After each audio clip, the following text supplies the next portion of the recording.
রাজার রাজ্যে তুই যেতে পারবি? তুই কি আনতে পারবি 18 বছরের পথ? কোনো বলছে, প্রভু তুমি কি বলো, আমি যে কি পারি তাও জানি না, কি পারি না তাও জানি না। কত সুন্দর কথা। এখান থেকেও বলছি, একটা বনের মর্কট হনুমান, তার কাছেও আমাদের শিক্ষার আছে। আমরা যদি কোনো কিছু করি, এই বাড়িটা তৈরি করি, কে করেছে? আমি করেছি। এটা কার বাড়ি? আমার বাড়ি। এটা আমার বাড়ি, আমার জমি, আমার ঘর। কিন্তু হনুমান বলছে, প্রভু আমি যে কি পারি তাও জানি না, কি পারি না তাও জানি না। তবে যদি তোমার চরণের আশীর্বাদ পাই, আমি অনন্ত কোটি ব্রহ্মাণ্ড তোমার চরণে এনে দিতে পারি। অনন্ত কোটি ব্রহ্মাণ্ড তোমার চরণে এনে দিতে পারি। আর রামচন্দ্র বলছে, বাবা আমি তোকে আশীর্বাদ করলাম, তুই যা মেঘ রাজ্যের রাজ্য থেকে অশ্বটা নিয়ে। তখন হনুমান যাচ্ছে, বলে হনু করি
এখন মেঘ রাজার গাড়ির দাঁড়িয়ে আছে।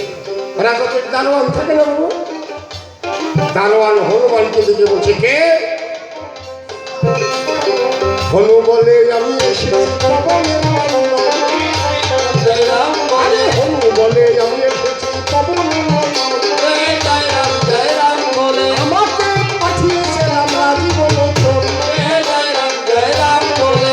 যখন রামচন্দ্রের কথা বলেছে তখন বলে, ওরে বাবা সে তো 18 বছরের পর ওইখান থেকে রামচন্দ্র পাঠিয়েছে। তখন দারোয়ান বলছে, কি জন্য? যে তোমাদের রাজার সঙ্গে দেখা করব, তার সঙ্গে সমস্ত ঘটনা বলবো। দারোয়ান বলছে, এই রাস্তা দিয়ে ভিতরে যাও, গিয়ে দেখো সিংহাসনে রাজা বসে আছে। ধীরে ধীরে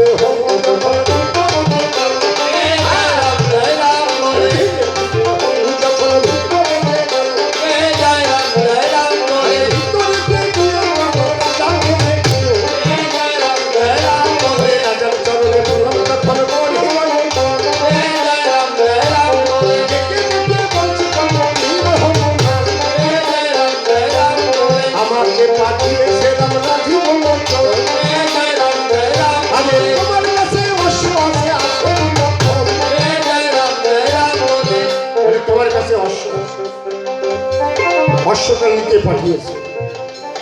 বলে, অশ্ব তো আমার কাছে অনেক আছে, রামচন্দ্রের কাছেও আছে, তাহলে কি অশ্ব লাগবে? বলে, অষ্টবর্ণের অশ্ব। তাহলে বর্ণটা কি? ওরে নীল বর্ণের অশ্ব।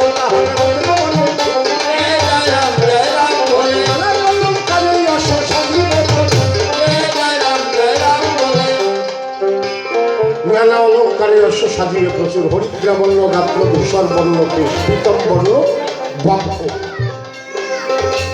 তখন মেঘরাজা বলছে, নীল বর্ণের অশ্ব, রজত বর্ণের ফুল। হ্যাঁ আছে, আমার মনে পড়ে গেছে।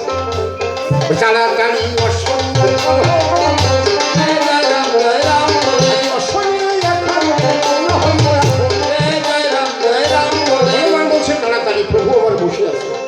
আমি এখনই যাবো। বলছে, দাঁড়া আনতে যায়। যেই অশ্ব নিয়ে এসেছে তখন কি করেছে জানো? ওই যে হাতে একটা কড়ি আছে না, ওই কড়িটা যখন রাজারে দিতে গেছে, রাজা বড় বড় চোখ করে হনুমানের দিকে তাকিয়ে বলছে, হনুমান এখান থেকে চলে যা, চলে যা, আমি তোকে অশ্ব দেব না। হনুমান কয়, ব্যাপার কি, আমার অশ্ব দেবে না? আমার কথা শুনে অশ্ব নিয়ে এলো, আমার দেবার জন্য আগে কাছে চলে যাও, আমার অশ্ব দেবে না। হনুমানের মনে বলে, আমার কি অপরাধ হয়েছে তা আমি জানি, তাহলে এখন অশ্ব নিয়ে এলো, আমার দেবে না। রাজার কাছে গিয়ে বলছে, রাজা মশাই আমার কি অপরাধ হয়েছে বলুন। তখন হনুমান বলছে, কি অপরাধ হয়েছে? কার জন্য অশ্ব আনতে এসেছিস? কার জন্য অশ্ব আনতে এসেছিস? বলে রামচন্দ্রের জন্য। বলে রামচন্দ্র তোর কি হয়? বলে আমার জীবনের দেবতা ধ্যানের ঠাকুর। হনুমানকে বলছে, আর রামচন্দ্র কি একমাত্র তোরই ধ্যানের ঠাকুর, প্রাণের ঠাকুর, আর কারো কিছু কেউ না? হনুমান তো অতটা তো বোঝে না। বলে না না, অনন্ত কোটি ব্রহ্মাণ্ডের মালিক হচ্ছে প্রভু রামচন্দ্র। বলছে তোরও প্রভু আমারও প্রভু। বলে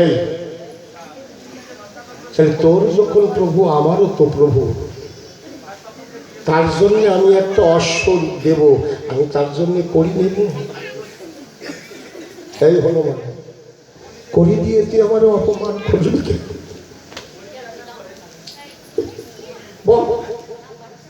বল তুই আমার অপমান করবি? আমি যেদিন মায়ের গর্ভ থেকে জন্ম নিয়েছিলাম কিছু নিয়ে আসিলাম, যা পেয়েছি সব প্রভু দিয়েছে, আমার কিছু নাই। যেদিন আমি চলে যাব না, যেদিন আমি চলে যাব, দেখবেন আপনারা সবাই যার দিকে লক্ষ্য করে দেখবেন, আমি খালি হাতে এসেছিলাম, যাওয়ার সময় আমার দেহের পরিবর্তন হবে, আমার কোমরের যে সুতোটা থাকবে না মা, সুতোটাও কিন্তু এত নিষ্ঠুর পৃথিবীরে।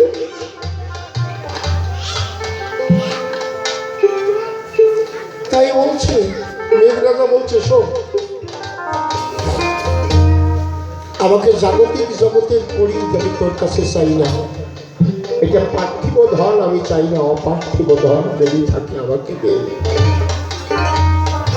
দুনয়নের চোখের জল ছিল, বলছে রাজামশাই আমি পার্থিব ধনও চিনি না, অপার্থিব ধনও চিনি না। খুব সুন্দর কথা। রাজা বলছে পার্থিব ধন কি জানিস? কি? পার্থিব ধন হচ্ছে টাকা পয়সা, জমি জায়গা, সোনা দানা, এইগুলো হচ্ছে পার্থিব ধন।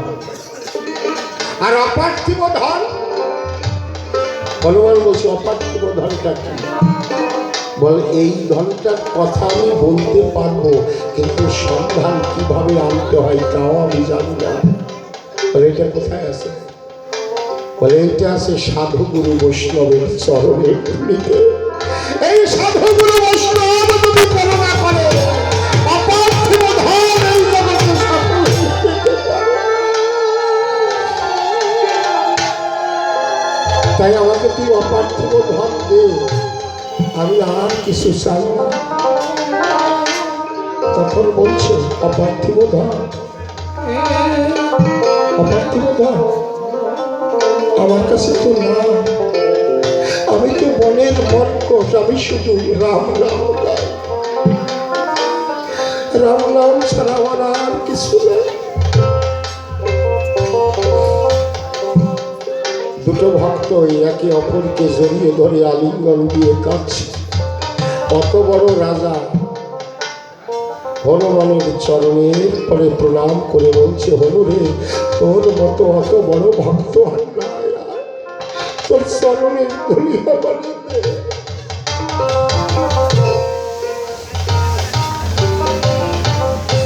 গৃণাদপি শুনিছেন তরুণ সহিষ্ণুরা, অমান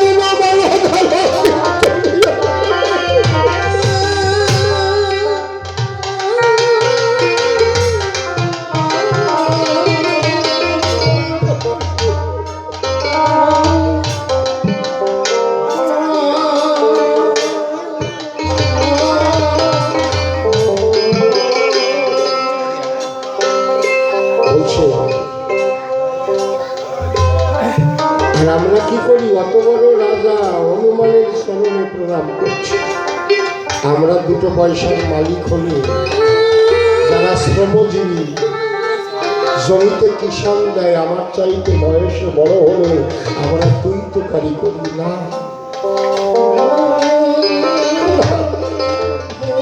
আমার গৌর হরে বলেছে, ত্রিনাদ বিষ্ণু যেন তরুণে বসিল না অমানিল মানদান। এই জগতে কেউ কোনোদিন যারে মান না দেয়, তুমি তার স্মরণে মাথা নোয়াও। আমি গোবিন্দ সঙ্গে আছি, তোমার কখনো ভয় নাই।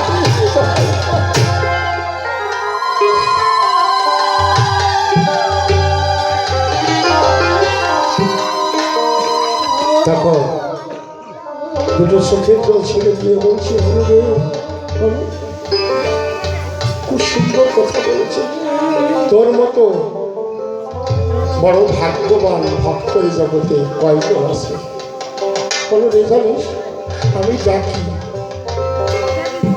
আমি প্রভুর নাম সকালেও করি বিকেলেও করি, জানি না এই জীবনে প্রভু আমাকে দেখা দেবে কিনা।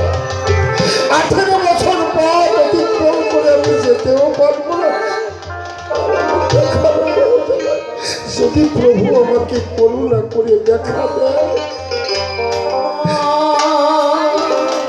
মেঘরাজা বলছে, তাকিয়ে দেখো রে, হলো তাকিয়ে দেখ।